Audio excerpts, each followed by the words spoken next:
no samy milaza fa manam-pahasambarana. Iza no samy milaza fa tsy mba misy olana. Iaraha-manaiky fa tsisy izany raha eto an-tany. Niza mitady izany.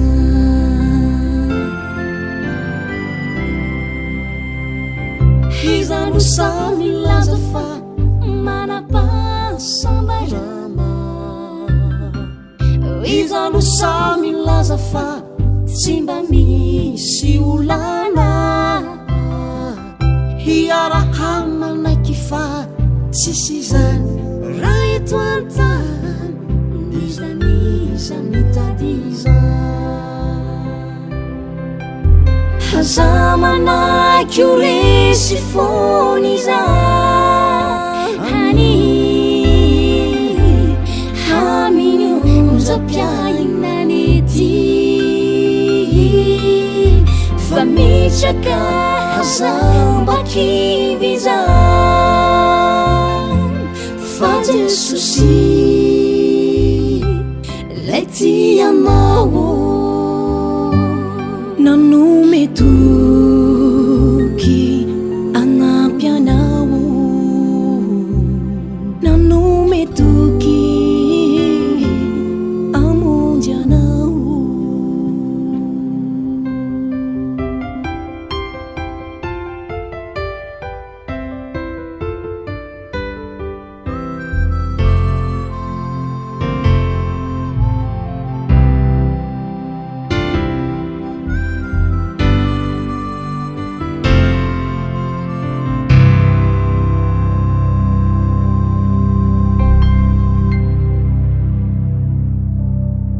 Mampitanondrika Nanome ny fiainana ety.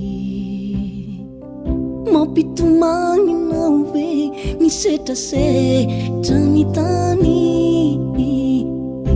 Aza eto miantoraka fa fahantrana mampangoraka. Fa banjino lay dina.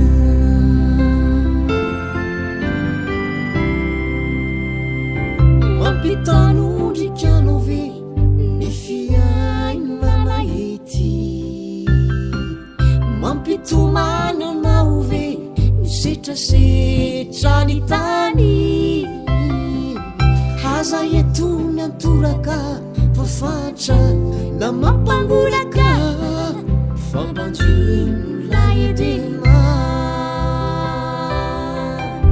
Haza-manaiky o resy foan'izany.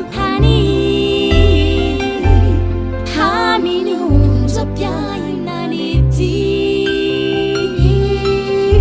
Fa mitraka hazamba kivy izany. Fa Jesosy lay tia anao. Nanome toky hanampy anao. Nanome toky